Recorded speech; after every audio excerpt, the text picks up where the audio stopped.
Hello, my dears. So I got the request by Jay and some others to do a 1 hour long video, and right now my battery is at 61%, so I'm just gonna record until it dies. So thank you so much, guys, for enjoying my content. I really look forward to just creating videos, and it means a lot that you guys enjoy it and want to see more even. I was under the impression that all of our attention spans are very short, and therefore I kept my videos around 10 minutes, so it was an extreme delight surprise to hear that y'all would like longer. So I posted on my Instagram letting y'all know I was gonna do an hour-long video. I asked y'all to ask me questions, and y'all asked some questions, so let's get to it. Okay, I don't know if y'all are comfortable with me saying your names or your handles, so I'll just say the first letter of your handle.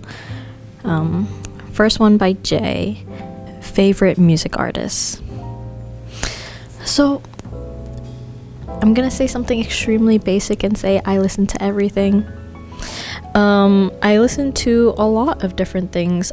I wish I had the obsession that I think I've noticed has kind of died out within the music realm, because back when we had CDs, you would listen to the entire album. You would be obsessed with this one artist because you would either see them live, because streaming wasn't really as available as it used to be. And I really do wish that I could bring that like aspect of loving music back into my routine, at least, because I am a song listener rather than an album listener. But the first and last time that I have ever had a band obsession was Blur. It was about 2 years ago, where an entire summer, about like maybe 3 to 4 months, I was obsessed with anything Blur. I was obsessed with watching all of their interviews. I was obsessed with watching all of their live performances and just seeing them work their magic and create music just between 4 guys. It was so interesting to just see how all of their mannerisms were. And then I got extremely obsessed with Damon Albarn and his performance, his songwriting skills. And little did I know, while he was taking a little bit of space away from Blur, he also started to create the Gorillaz. It's insane. Like, it's just so interesting seeing all the puzzle pieces click together behind the scenes of the voices of these artists. So currently I have been in a music slump. It's been really hard for me to listen to songs or like find the enjoyment that I used to through music. Hence why I think I've been picking up poetry. But yeah, I am a song listener rather than an album listener, and I want to change that about myself. I feel like change is a scary word to use. That's just something that I really want to do, because I do believe that albums were curated and created and listed in the order and sequence that it's supposed to be listened to, such as a chef. I want to eat the steak before I spill any ketchup on it, because I want to eat it how it was prepared by the chef. Same thing with albums. I would like to be more intentional with how I listen to my music rather than just the single song barfs that I have been creating into my playlist. I think playlists are cool. I think they are a very innovative way of how to elevate the mixtapes, but I do think now I am being extremely comfortable with only listening to my curation. I'm starting to get a little tired of the freedom of listening to what I want to all the time. I actually have a portable radio, and it's extremely nice to give up that luxury of choosing whatever you want to listen to at any point in time. It's just nice to just go with the flow rather than create the flow. By Jay, hobbies outside of YouTube. So I'd say that I'm actually a really big hobby hopper. I can get extremely obsessed about something for a short/longish amount of time. I was really obsessed with crocheting for a year. I was very obsessed with tango for 4 months. I was very obsessed with climbing for about 9 months. So I have these long-term obsessions that I call my hobbies, and then my friend told me, oh, you're a hobby hopper. So at this current time, after moving to New York, I haven't found much time to be obsessed over anything or to be extremely indulgent in a hobby. I actually switched to a flip phone because I wanted to create more of that time and space to explore what my interests and be myself, because me scrolling on my phone is not me being myself. That is me intaking other people or the ideas of them.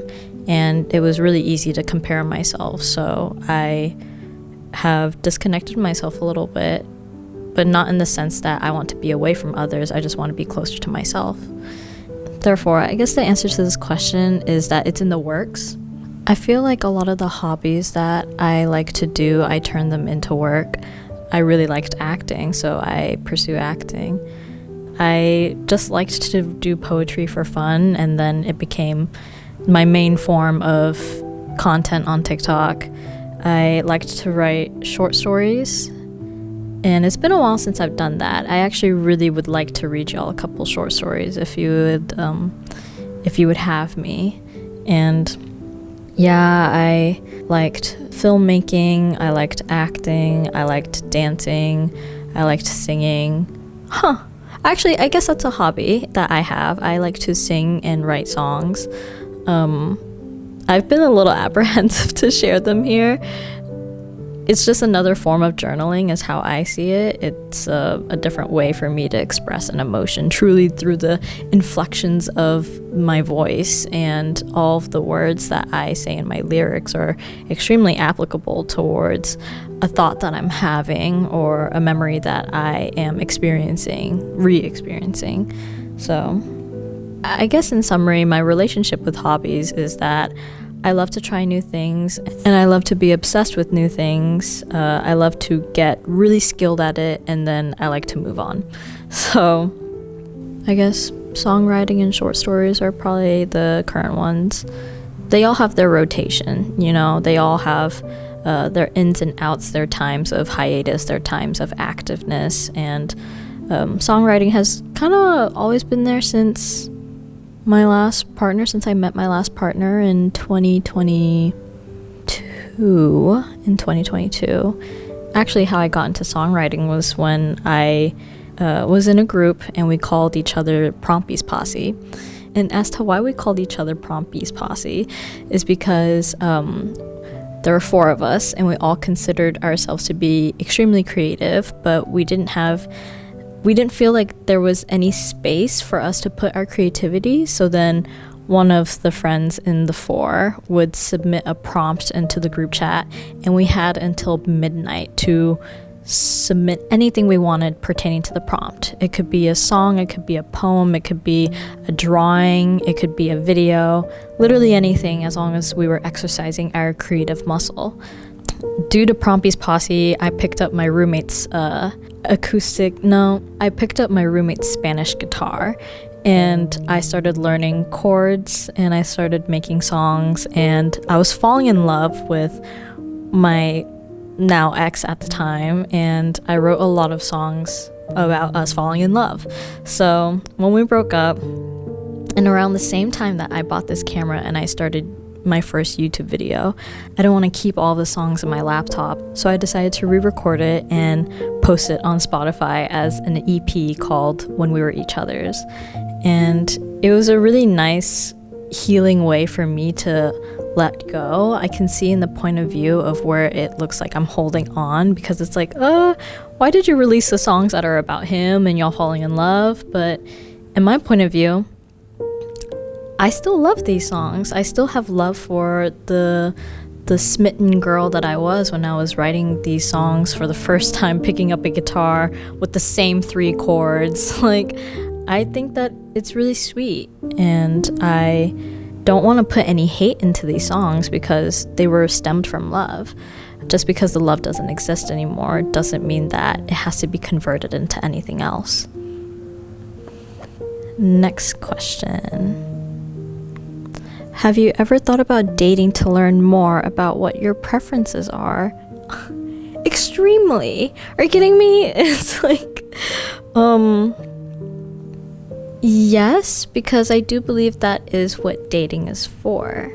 Depending on where you're at in life and what your goal is for dating, I think everyone's definitions of dating are very different. Like, in my eyes, dating could just be going out to get not even a cup of coffee, because I don't really drink coffee, but just sitting in a room and having a conversation with the intention of possible romance. I would consider that as dating. But for some others, it would have to involve activities such as going out to get dinner, watching a movie.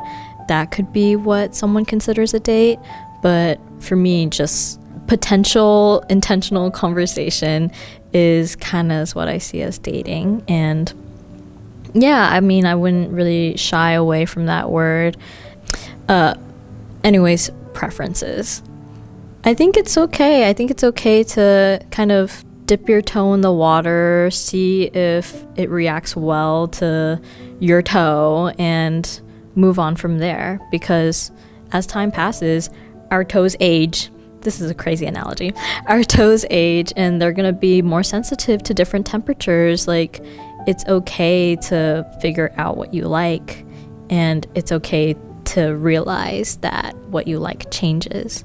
So I say, let's all try it out with the condition that no one is being harmed, no one is being dishonest, and as long as we are clear in our intentions and we can communicate that to others is very important, because it's really easy to trick yourself too. It's so important for us to like have that reflection with ourselves before we involve other people. And it's okay to also like go through dating and feel the process of how to enhance your communication. It's really easy to not feel the need to communicate if you are single, because who are you really talking to? So I'm all for experiencing dating and growing from it.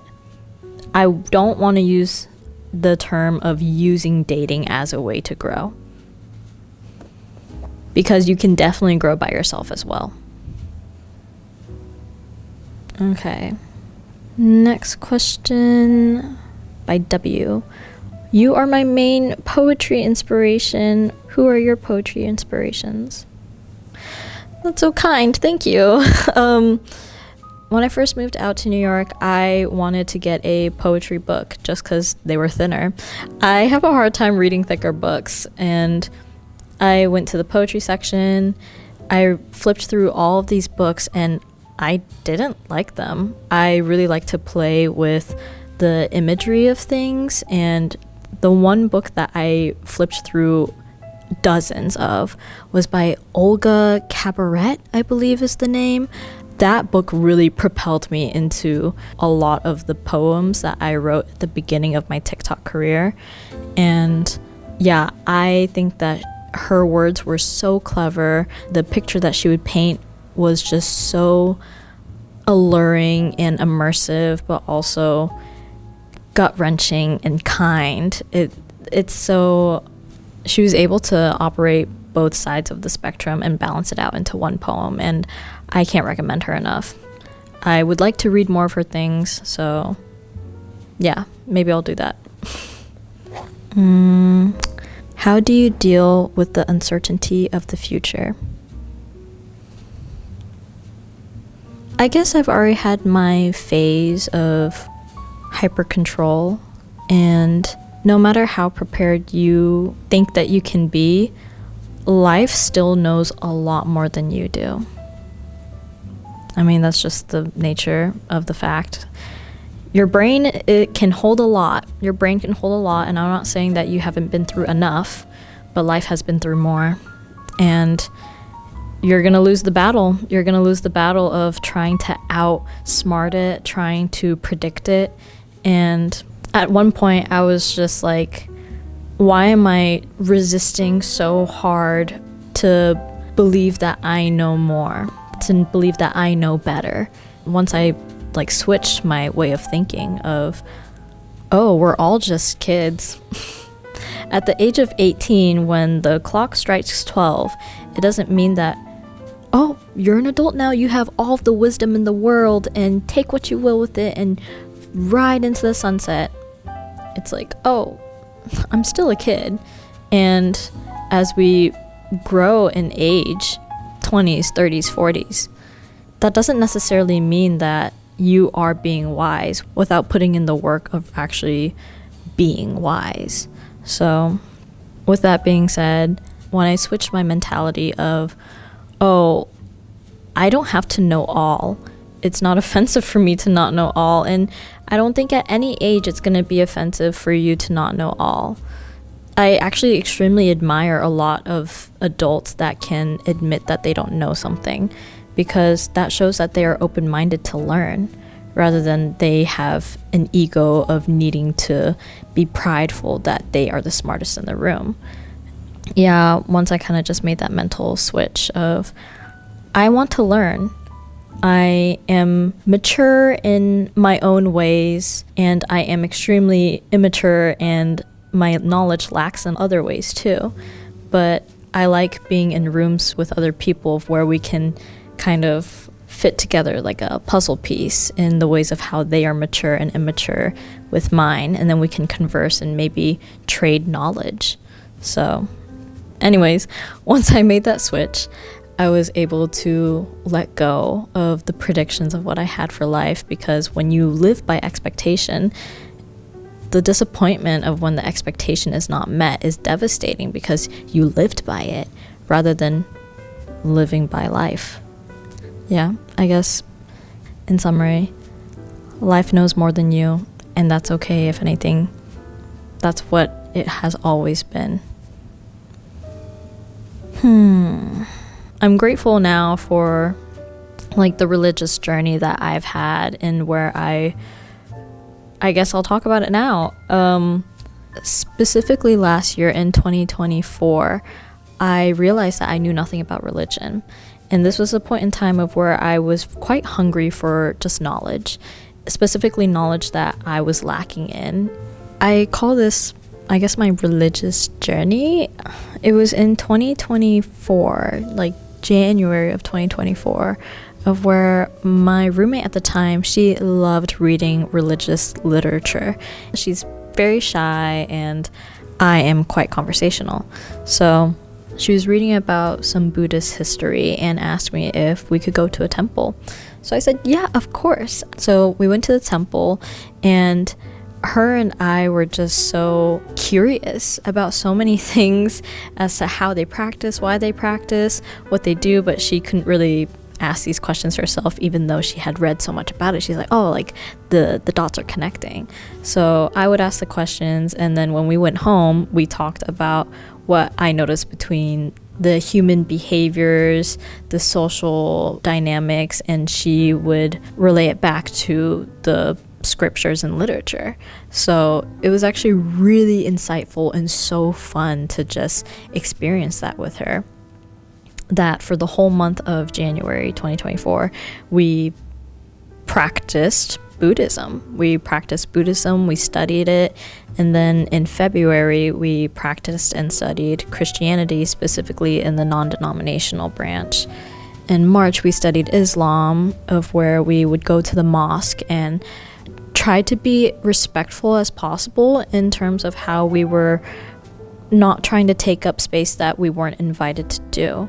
We would usually go to churches, mosques, temples with somebody that did follow the faith, and we would just sit there with open eyes and open ears, because that's what we were there to do. We weren't there to voice our own opinions. We were there to hear theirs and understand as to how it relates to the main literature that my roommate was reading. So yeah, it was actually very interesting, and I was able to understand a lot more as to people's purpose of life and how their outlook is and how they are supposed to navigate themselves in the world.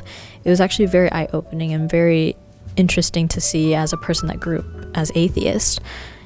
I say that I grew up atheist, but I definitely had some Taoist, Buddhist shreds of practices somewhere in my childhood, but there were no explanations given about it. Then again, it turns out that a lot of us were brought up in religions where not many explanations were given. So it was really interesting seeing how a lot of people choose their religion as they grow, how a lot of people leave their religion as they want to figure out more about themselves before they can figure out who they are with God. It's actually very interesting in terms of just how spirituality works, and I'm very, very glad that I did it.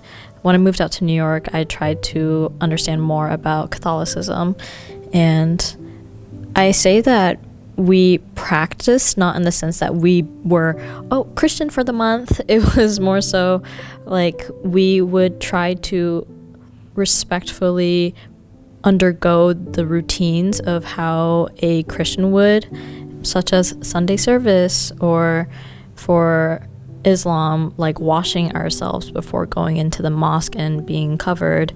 There were a lot of stereotypes and stigmas that were broken down by me just exposing myself to these environments of the actual main source of where these stereotypes aren't even coming from. They're just coming from everywhere else about these groups of people. So at first it started off as what felt like investigative journalism, and then after that it became spiritual for me. I'm still figuring out my own religious journey, but it has started. I do call myself spiritual. I do believe in something, and I would like to keep being curious. I would like to keep learning, and I would like to keep understanding other people's ways of life. Not necessarily because I want to adopt it, but because isn't it just cool that we have this belief system that can seem constricting and scary for other people? Because I grew up atheist. I was like, whoa, like this seems controlling. But there's a side that I've experienced with religion of where it's nothing but love, so much forgiveness and love and kindness and generosity. So of course there's a balance to everything, but yeah, I'm still on the journey. So that was me opening up. Next question. Question by K. If you could give one piece of advice to the hopeless romantics, what would it be? Set your phone on a 10-minute timer. Put it face down somewhere far away from you and just sit there. I remember when my therapist asked me, she's like, do you ever just like sit in silence? I asked, sober? And she's like, yeah. I was like, I'm gonna have to say no. And after she kind of mentioned that, it planted a seed in my head of, I want that to be my next goal, of just sitting in a room by myself with no music, no chakra healing frequencies, no sounds, no movie, just like myself. Maybe not even my thoughts, just myself. Yeah, something about that just like cleans your mind. It's gonna be hard for the first couple times too, because I definitely find myself like reaching for my phone or itching for some sort of sound or itching for some sort of stimulus. But after, you do the 10 minutes, it's like, oh, it's kind of nice. And you start to be a little bit more like addicted to the sound of peace. So that's my one little piece of advice for the day. Another question by Kay: how to develop writing habits. Just really eliminating yourself from distractions and doing just a little bit once a day. With my last journal, I think someone said I have the goal of writing in my journal at least once a week. And I said, that's a great goal to have. Awesome number to strive for. And then I suggested, how about the challenge of 1 word per day? And I think it just kind of breaks down the scary big dump of being avoidant with your journal, because it's like, oh man, this is going to be a big entry.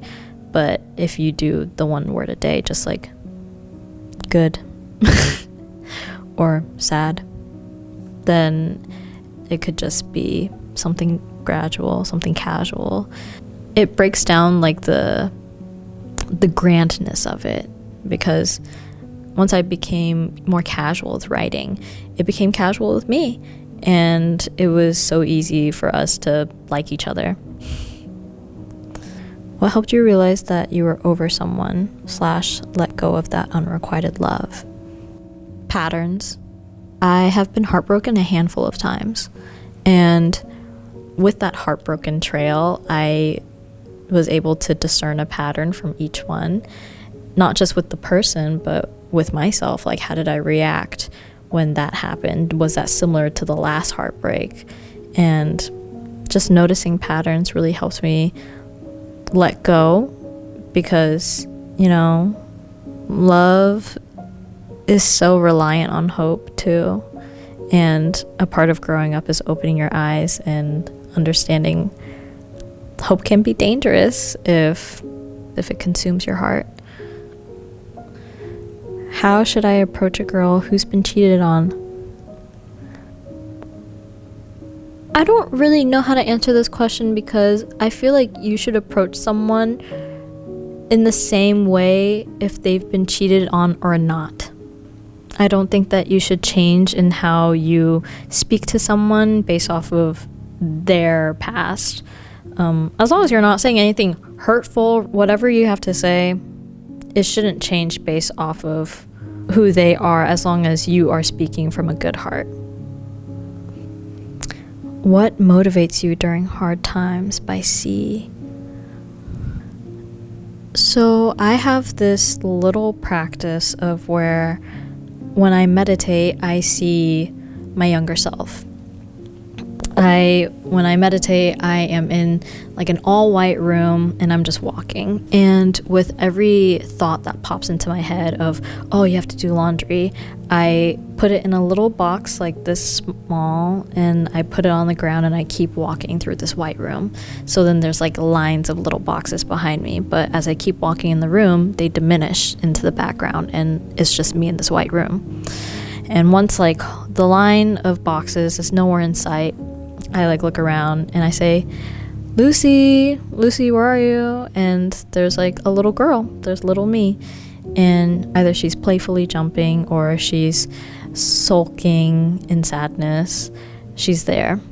And I ask her, where do you want to be? She's like, I want to be by a tree. I want to be under a tree. And then the white room turns into a beautiful tree that has like a lake pond nearby, and there's apples on the grass around us. And I'm like, okay, like now that we're where you want to be, I look at her and I say, what do you want to do? And I'm not necessarily asking, what do you want to do in this space? Like, do you want to take a swim? It's more so like, what do you want to do in an abstract way with life? When I wake up from this meditation, what do you want older me to do? Because whatever aspirations or dreams that you have in my childlike mind, I have the adult capacity to make them come true. You just have to tell me what it is, and I will do it for you. And she said, I want to move to New York. All right. She said, I want to pursue acting. Okay. And sometimes it doesn't have to be in such a grand scheme of purpose of life. Sometimes she's like, I really want to talk to one of these best friends. I'm like, okay. Wake up from the meditation, first person I call. Or it could be something super simple of like, I really want to watch Kung Fu Panda. So then I'm like, all right. And I used to do this more often than I do now, like every day. So then I was hitting that, like, I wouldn't even say like healing inner child routine, but I was touching base with what I actually want to do versus what I should be doing, what I'm supposed to be doing, what everyone else is telling me, this is what you got to do right now. It just kind of removed me from everything in the world and fully into myself of, this is what I want. What was the question? Why did I say that? What motivates you during hard times? Okay. What motivates me is that little girl in that white room. How do you know you can trust somebody? Actually, one of my best friends changed my view about like respect and trust, because before I believed that it was earned. And she's like, interesting. For me, it's always given. You're always supposed to trust somebody. You're always supposed to respect somebody from the get-go. It's more so when you feel pieces of intuition that are telling you like, oh, you should be careful around this person. That's when you take it back. But initially, we trust and respect everybody. Not saying like to the fullest extent of 100, but to a baseline level of where, treat them how you want to be treated. Everyone shouldn't approach you as if you're gonna be a liar until you prove me not. It's like, hey, I know I'm honest. So, and yeah, I think more so this question is, how do I strengthen my intuition? Because this is just the alarm system in me. And I also know how to use my words of like, this conversation is making me a little nervous right now. So I'd say strengthen your intuition, and how to do that is a whole nother conversation. What is your first memory? Wow, by C. Same person. I actually told my roommate my first memory. She's like, that's crazy. My first memory is like eyes open in a room, in one of the rooms in my childhood home, where in the corner there's like a television, the old school tube televisions, where it has like static if you play with it on the screen with the VCR player and everything. I think Billy and Mandy was playing on the TV in the corner. The room was dark for some reason, like darker than usual, and I was playing the violin. I was like 3 years old. My parents put a violin in my hands at a very young age, but I was playing the violin not very well. It was very screechy, and Billy and Mandy was in the background. And this kind of sounds a little grimy. This sounds kind of grungy and grimy, but that is my first memory. Another question by C, a different C. Ever have any dreams that impacted your life? Yeah, definitely. I remember one of the first nightmares I had. I went to school the next day, and my teacher was talking about dreams, and she was like, ugh, doesn't it suck when you have a dream and like it just saves into your memory card? After she said that, I have never forgotten my first nightmare ever, because I visually saw like a mouse click and drag into a digital folder of the worst nightmare I ever had. But it was very strange. It was at my music studio of where I learned instruments as a kid, and we were all playing like a Halloween themed freeze tag, but with a pumpkin. Like you had to be smashed with a pumpkin full of peanut butter in order to be frozen in this freeze tag game. And my mom was wearing this black cloak and was covered in like pumpkin bits and peanut butter, like unconscious. And I look outside the window because the entrance wall was just all glass. She is knocking on the glass, like telling me her face is all blue and it's cracking. And she's telling me, she's like, get my soul, get my soul. I'm like, what? And I turn around, and the unconscious person that is my mom in the black cloak, she's also outside in the black cloak but turning blue. I'm like, oh, the unconscious one is her soul, and I have to put it back into her body that's outside. And I went and got the soul, threw it through the window, and she turned into like a red doll. And she's like, you got the wrong soul, because there was like a red doll that creeped me out in the actual music class. And I went back, I carried her soul, and then everyone turned into zombies. I couldn't open the door, so I broke through the window wall. I threw the soul into her, and then we drove off.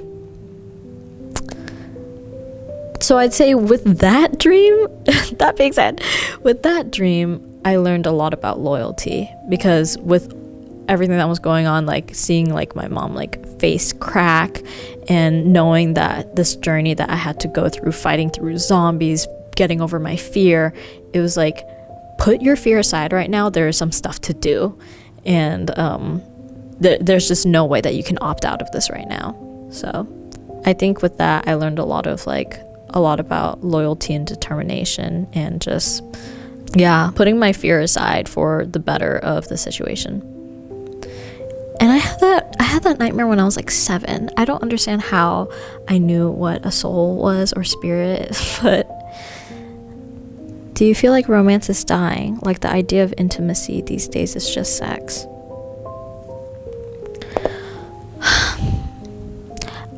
I want to say yes and I want to say no. I think we all have our ups and downs, and also I'm just one person who is going through their linear life journey. I will continue to get older. I don't know what's going on in the other age groups. I don't know what's going on with like the 18-year-olds nowadays or the 30-year-olds nowadays. I can only speak from what I notice within my own somewhat my own group, because I don't talk to every single person that is the exact same year of my age too. But from my observation, I think with the use of dating apps really taking off from 2018 did a huge shift in romance. And online dating has kind of been there for a while before with eHarmony and Christian Mingle. There had always been dating websites before dating apps. And could we say that romance was already dying from the start of the internet?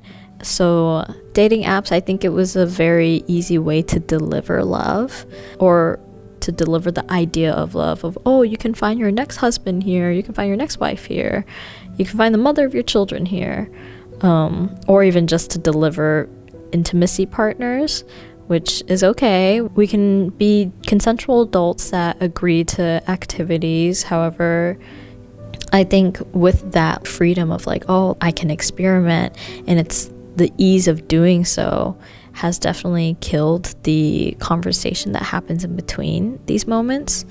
And I'd say the conversation is the best part. Personally, for me, I needed to experience the world of dead romance in order to be the hopeless romantic that I am now. So yeah, I can't speak for the entirety of the world if I feel like romance is dying. I think it has its ups and downs, but I think because, similarly to how I experience lifeless love, it seems like there's a handful of other people that have also experienced lifeless love, and now we're romantics. Now we're hopeless romantics because we've already been there, done that. So it might have been like a good evil for us to have experienced that and then grow from it and know that's not our cup of tea. So I think with romance dying, yeah, that tea might not be good, but maybe for some of us, especially me, I needed to experience that bad cup of tea in order to realize, oh, I can choose a different way. How would you describe your fashion sense/journey? I love your style. Thank you. I decided to wear my famous cat sweater. I get a lot of compliments when I wear this out in the open, so yeah, and since this was going to be a more casual conversation, I wanted to be very comfortable. But in terms of my fashion, I guess I used to be a person that was very, very quirky, very loud, very bubbly, very jumpy. And having moved to New York, I've morphed into a more reserved person, and all of the clothes that I had that I came here with, I didn't resonate with anymore. I didn't feel the need to wear the color orange. I donated a lot of them, and I still kick myself for having let go some pieces, but it's just more so the attachment and sentimentality that I had with them. So I guess with fashion, my only piece of not even advice thing to say is to practice the Buddhist way of thinking and detach from your pieces of clothing, detach from what doesn't give you joy, and just take a step away from the trends. You are your own person, you are original. It's gonna be okay to have pieces that are fun for you rather than have pieces that make you look classy, or pieces that make you look cool. It's just more so, how do you feel when you actually like put it on? And when you put it on, are you thinking about the thought of, oh, I look like this person? Because then that's not your style, that's you mimicking someone's style. I'd say crocheting, jewelry making, hand making things really opened my mind as to like what I liked. Not just as a designer, I'm not gonna call myself a designer. I made these earrings about 2 years ago just because it was really easy to make. It's just like one bead and a piece of wire. But hand making things really helped me find what I liked in style and fashion in terms of originality and creativity. Okay, I'm on 8%. What brings you joy and lifts you up when you have a bad day? Hot tea and Harry Potter. When are you dropping your long-awaited poetry book? I think it's crazy that y'all want me to drop a poetry book. It's such a compliment. I'm truly honored. But I just can't even imagine the picture of a book with my name on it on someone's bookshelf in their house. I think that's so sweet. I'll probably write a poem about that. I think that's so sweet to just have a piece of me in someone's home, apartment, like their shelf, by their bedside table. I probably should start this, because I didn't think that y'all would actually want it, but yeah, I'll let y'all know when I start the Google Doc. Follow me on Instagram, because I'm gonna make a post about it of like, guys, it's starting, it's happening. So M asks, the first step to good writing is good reading. Do you agree? No. I'm not the best reader. I wish I was. It's just a muscle. I do believe it's a muscle that I need to like practice. And Gone Girl was so good. It didn't even feel like practicing. It made me realize like, wow, there are books. I'm not a bad reader. It's just books that I really can fly through because I like it. But I've always been writing even before I read. So I think that's not necessarily true. I do think good reading is good enhancing. I've definitely walked away with great inspirations for poems after reading Olga. I think that's like saying like you have to walk at least 500 museums before you can paint your own painting. I think you can definitely start whenever. Okay, we're at 5%. E asks, is it bad that it's hard for me to open up my heart for someone new? I guess the question is not whether if it's bad or good, but why. And I am going to plug the feelings wheel chart. I love this chart. I ask all of my friends sometimes, feelings wheel check. It really changed the game for my mental growth of how I can articulate myself, because I did really stick with good, bad, sad, happy for a while. But there's so much more that can like really hit the spot for what you are feeling. So I'd say turn to that feelings wheel chart and replace the word, is it bad that it's hard for me to open up? And replace it with, is it fear? But yeah, go to the feelings wheel chart, and I think there you can find your answer, what it is, because I don't think it's necessarily bad. I think the word you're looking for is something else. I asks, what's the first rule of being a hopeless romantic? Really liking dark academia media or just like that aesthetic, I think. I don't know, that was just mine. Jay asks, how do you cope with a loss of motivation? I guess the question is, what is it that you're trying to be motivated to do? And there are times of where there are dreams and aspirations and passions that we really, really do want to do. But dreams and aspirations can change. However, if it is an aspiration that you're concrete on, like, no, I'm just going through like a down, how do I come up from it? This question's asking, how do you cope? Taking a break, taking a true restful break away from not just that motivation of what you're trying to do, but of everything. And I'm not saying rot. Sit outside in the sun and the air, and just sit alone. Reset, rest your actual body, your mind. Just start off with the clean slate again. 2 more questions, I can do this. Jay asks, how do you move on from what happened in the past?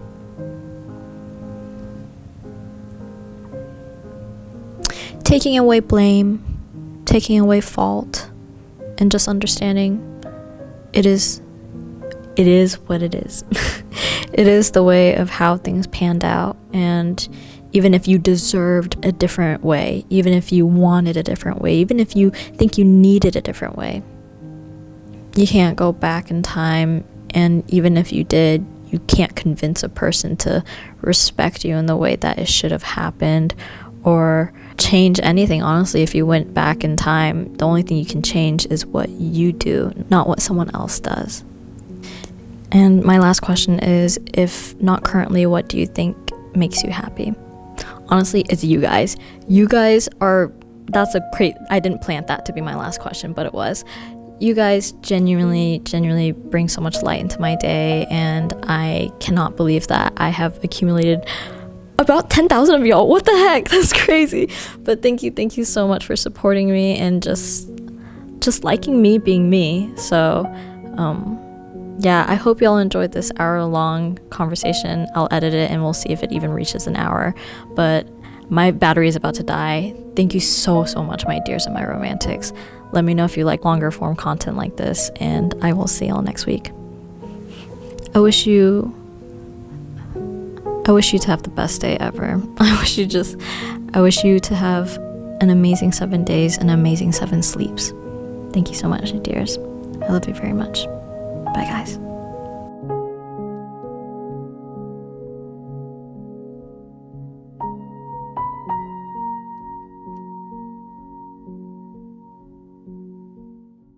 Not the police sirens. I feel like a lot of the hobbies that I do, I turn them